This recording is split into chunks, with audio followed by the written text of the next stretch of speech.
Hi, everybody, and welcome to the Google Live Passport session on Q&A for the digital sales exam. My name is Larissa Verduzco. I work at Google, and I am a partner enablement manager. In this role, I help people to transform the way they communicate and to help them be more confident in that sales process for showcasing their advertising solutions.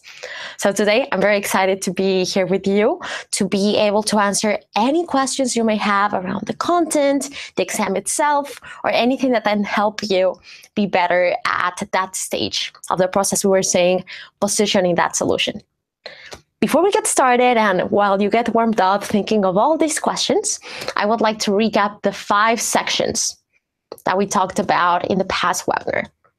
First, we talked about the benefits of online advertising and AdWords. How come in this digital world, people are actually coming to you, looking you up on the search engine, whereas in traditional media, you are the one reaching out to the customers. This is why it's so valuable to capture that intent on the online world. The second topic we talked about was about the AdWords auction. We have been talking about how it has changed over the years, the elements we take into consideration to put your ads up there, and just to make sure that we can get better and better each time. The third topic was ad quality. Really important because this keeps our ads being just relevant to the customer. We make sure that these ads are important for whoever is receiving them. We talked about the formula, again, the elements we take into account to make sure that the most valuable piece of advertising is shown to the exact person at the right time. Connected to this, we talked about the fourth element, which is finding the right audience.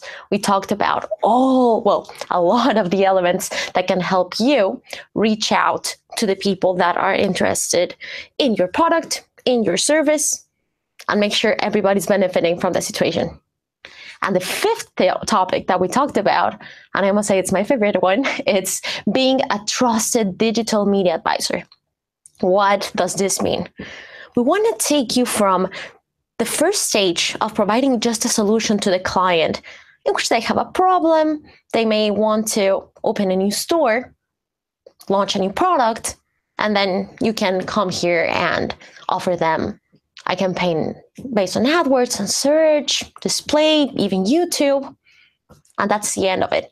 What if we took it to the next step in which the client is really looking forward to having insights from you, from the industry overall? They trust you in order to consult you on a broader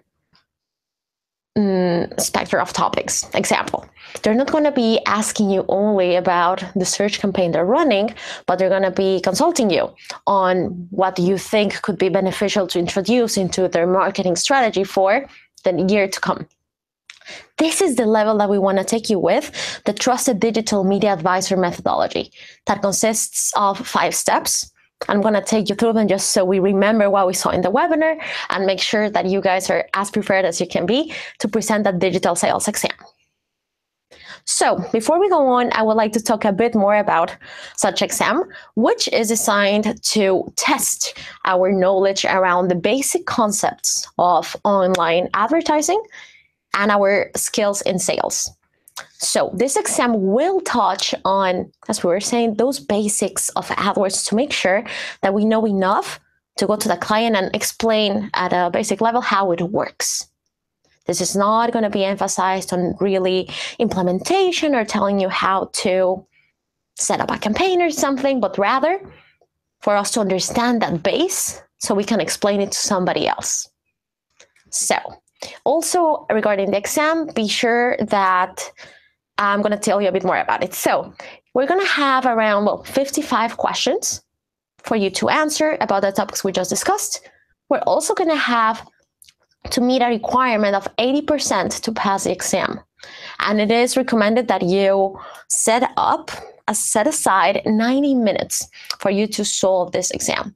So in my personal experience, you can do it in less time, but I also recommend you that you just set that time aside to make sure that you can just take it fully in and you're not limited or stressed by that piece. So just take those 90 minutes and make sure that you feel comfortable, you're in a good space to take your exam.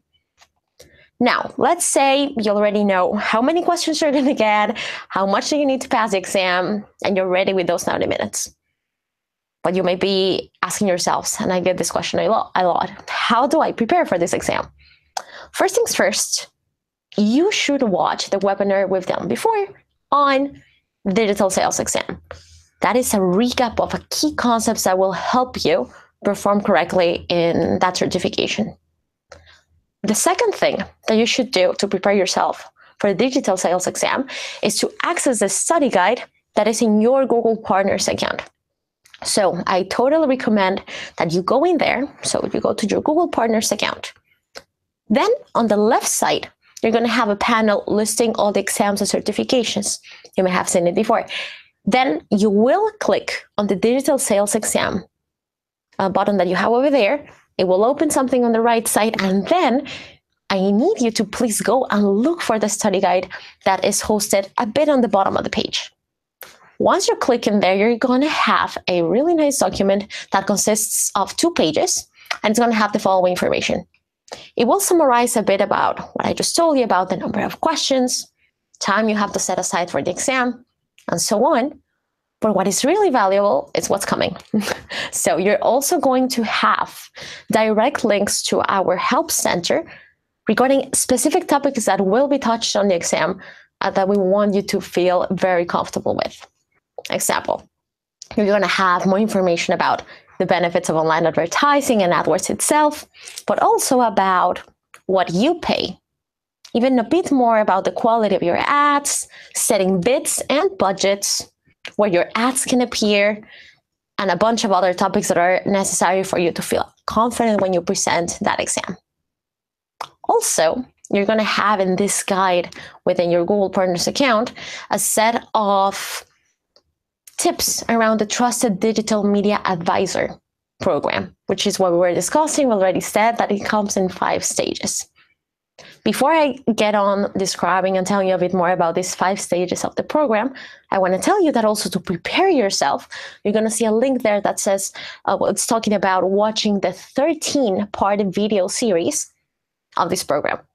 I watched it myself, and I consider it very valuable for you guys to be able to, again, prepare yourselves for the exam. And again, this methodology, and the reason why I love it so much, is that you can apply it on several, not only on selling digital advertising, but to plan a meeting with your client, or like whether the context is a bit different, or if you would like to achieve something, even on the personal side, you can apply this 5 steps framework to achieve it and make sure you're as prepared as you can be.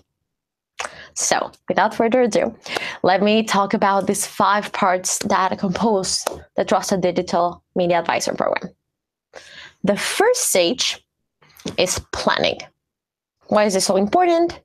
Because every successful meeting starts way before the meeting itself. In order for you to feel confident into that meeting and just walk and own the room, know what you're going to talk about, you need to prepare. So how are you going to be preparing for that moment?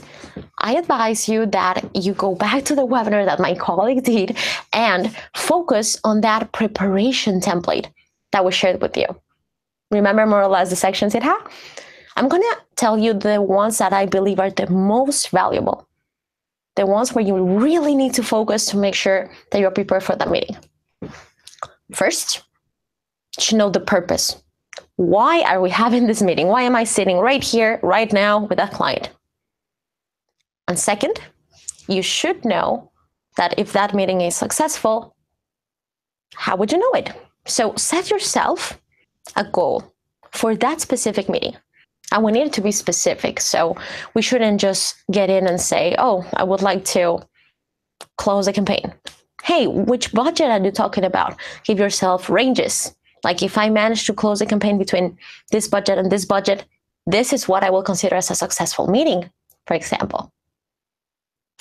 Another way of setting yourself a goal in the meeting is taking a step back and realizing that not all meetings are about talking about budget, closing that campaign, but what if that meeting was about regaining the client's trust?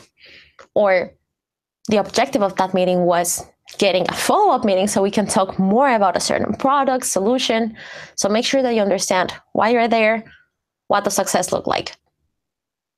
The third area in which I want you to focus whenever you're preparing yourself for the meeting is potential objections. It is true that sometimes we go to a client meeting and we know they're going to ask something specific, and we're just hoping that they don't ask this question. I invite you today, from now on, that you list down all the possible objections that you think / know you're going to get from the client.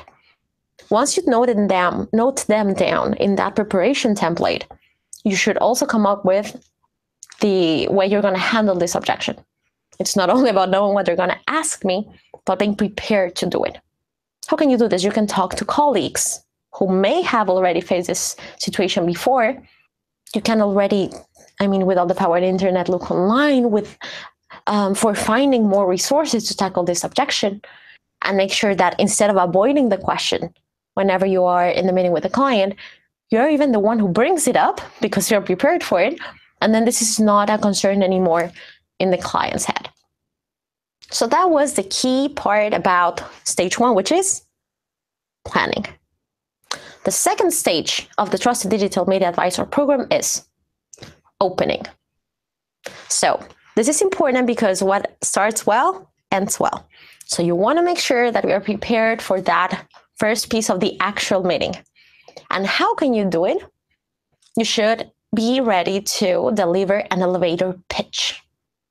You may have heard of this before. You have specific questions about it. Let me know in the chat and I'll make sure that we address them. But let me tell you a bit more about it right now.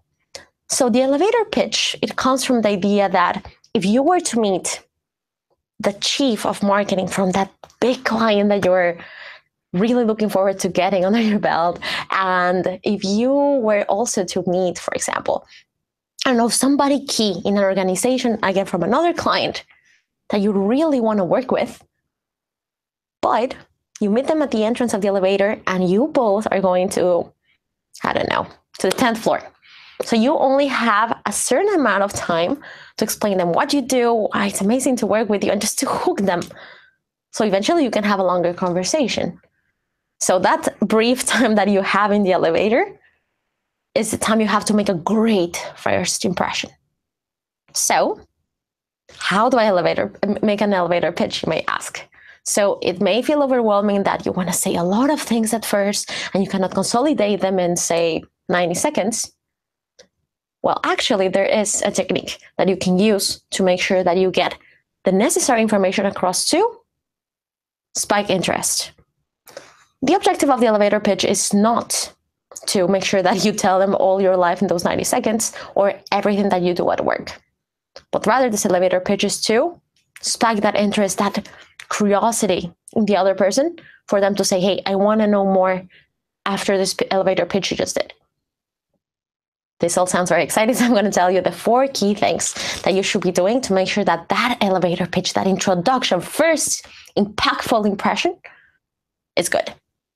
So the first thing is you're going to describe your focus. Okay, you're going to introduce yourself as, okay, what do you do? Okay, what do you specialize in? That's the first thing, focus. The second thing you're going to talk about is the typical client you work with and the challenges or issues they face. That's the second piece, and it's really important because that way we're going to be able to make a connection with the person you're talking to and for them to think, oh, they work with people like me. They understand what I'm going through. They may be able to help me.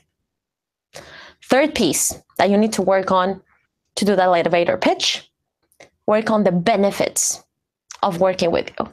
So you've already told them what you do. You've already told them who you do it with. Now it's time to talk about what they get from working with you. If you have a really brief success story, like for example, with this client, we achieved this X% of growth with a situation that is very similar to yours. So talk about the benefits. Maybe you have, what's your unique value proposition? Talk about that. Fourth element of the elevator pitch, how you're going to close that piece, how you're going to generate that spark. You're going to make a bridge to your first question. So you can say something like, okay, so let me ask you, And then you can spike the interest. Say, so let me ask you, would it be okay to schedule a meeting next week? Or so let me ask you, do you see these benefits linking to your objectives? For example, what you want to achieve in the next business year or so. I know asking questions can be tough, which is why I'm going to wrap the elevator pitch section right now. And I'm going to talk about how to ask powerful questions to identify client needs. That is the third big step in the program, the Trusted Digital Media Advisor. We already had planning with the template. We already had opening with the elevator pitch. And now we're going to identify the client needs. We're on the third one. And we're going to be focusing, as we mentioned on the webinar, on 3 key areas: business, marketing, and the consumer. But not only we should be focusing on these 3 areas, but I encourage you to think about it this way. You're going to ask questions about the current situation of that client. And then you're also going to ask questions about the desired situation of the client. This framing of questions, what's it going to do? It's going to create a gap in here between where I am, where I want to go, between what am I doing today, and who would I like to be, what do I aspire to achieve? And that gap is going to be filled in by you. So you want the client to realize that if they keep doing what they're doing, they're not going to get to wherever they want to get, unless somebody fills in that gap. Perfect. Now that we've understood the structure of how we're going to ask these questions about the now and the future, let me tell you a couple of them that can be very powerful. Example.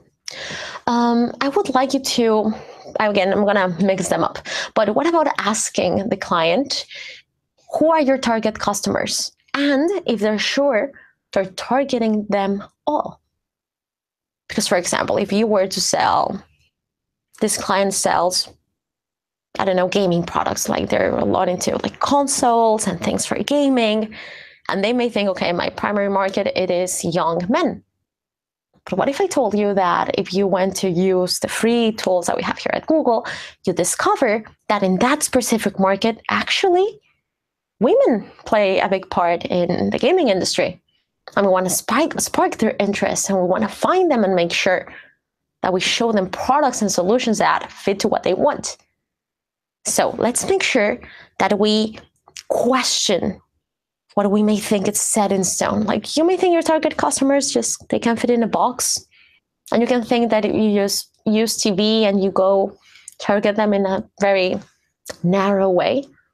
What if we opened it up and we took a benefit from the targeting solutions that Google AdWords can offer you? And it's not about only going to the client, but whoever expresses interest in what you do and what you're passionate about, then you can capture their intention. Perfect. I also want to inspire you to consider the individual you're talking to, because this person will decide whether this campaign goes forward or not. Again, he may be the decision maker or not, but still, it's important to understand, how is this person getting measured? How do they understand success? So we can help each other. Real win-win situations still do exist. And if we ask the right questions, we're going to make sure that we complement each other. Another powerful question for marketing, right? Besides asking what are your marketing goals, which is also very important, what about asking the client let's ask the following question. Do you know how most of your clients find you? A lot of people do know. They may say it's word of mouth only, but let's spark the fact that maybe there's a little pocket of interest that we're not capturing yet. And paid search is a way to go to make sure we capture that attention. Next, what are the goals for your website? How much does it cost you to acquire a new client? And let's make sure that we take that into the equation to make sure it works for you. A couple of questions that you can ask for the current situation of the client. What about the desired situation? We want to understand where they want to go. Besides saying, hey, where do you want to be in 5 years? Or what are the top priorities for your business? What about you actually ask them, what are you planning to do to grow? Not only like for the upcoming months, but how do you want to take it to the next level, something deeper? What about also asking, what are some of the challenges or roadblocks that you anticipate are going to come to you and your industry? This is a very powerful question, because whenever we talk about the challenges that are upcoming, we know it's coming, so we cannot just deny it. We need to tackle it. We need to make sure that we have a strategy to face what's coming up. So this will give you the opportunity to eventually talk about, okay, how do we confront the situation? Hey, we have a solution that may work for you. And then you would introduce what to do. Other questions around the desired situation, you could also go about talking what they prefer, whether they're focusing right now on acquisition or retaining their clients, what's most important for them and why. I want to give you a really quick tip about asking questions. The longer the question, the shorter the answer. And you will remember this piece of information whenever you're in your next meeting. Make a test. Whenever you're very excited about a question and you start asking the client, oh, I would like to know more about your current and future marketing strategy, because I think what you're doing right now, it's very interesting, and I'm not sure if you would like to keep it or change it. So, and the client got lost in whatever you just said. What if we were more concrete and we apply the 75-25% rule? 75%, we're going to allow the client to talk, and we're going to only talk for 25%. Try it out. Do shorter, concrete, powerful questions, and let the client tell you everything that lies underneath. Last question around marketing for understanding the client's future or desired situation. Are you happy with your brand awareness? Let them reflect on the fact that would they like to control more their message? Because every single business has a story to tell. And a lot of the Google AdWords solutions are going to help you showcase that. Excellent. So that was about the third stage of the Trusted Digital Media Advisor program on identifying. On the recommending piece, there are a couple of frameworks that you can use. And I encourage you to test them all and see how they fit you and your personality. Remember that when we're showcasing a solution, doing solution selling, it is about not only the people in front of you, you need to tailor your solution to them, but it's also about who you are. So we have people who can exercise, I don't know, like some people are very good at the technical piece, but that is not absolutely necessary. You can be a great solution seller without knowing the 100% of the product. You need to be able to connect with people. Maybe you are good creating rapport. Maybe you have a great way of explaining the benefits, and you do it in your own way. So I encourage you to find it and exercise and just practice. And then the last piece of the Trusted Digital Media Advisor program is closing. Remember that closing with, okay, thank you, I'll see you very soon, is not valid. You need to absolutely have what? Clear steps that are going to follow that meeting. You also need clear owners, because if there is the need to follow up, to send over a contract, to discuss certain elements, you need to have somebody who's going to be responsible for that. All right. So those were the 5 stages of the Trusted Digital Media Advisor program. Remember that you have a lot of resources to talk about all these elements are mentioned in the certification, but I want to leave you today with one more, which is also, well, it's available in English, so that's great for this audience, and it is the Academy for Ads. So whenever you just Google Academy for Ads, you're going to find a section that's called Selling in Digital. And this is also a great way for you to know more about which content you're going to get in the certification and prepare yourself to be out there with clients, making sure that the solution you're showcasing is helping them. Excellent. So unless we have any last minute questions, I want to wish you the best of luck while presenting your digital sales exam. You have a lot of resources to make sure that we are prepared for it. We've talked about the most important elements in that webinar by my colleague, and now we have summarized another great tricks and tips to make sure that you're super prepared. Once more, my name is Larissa Verduzco. It was a pleasure to be with you today, and see you next time.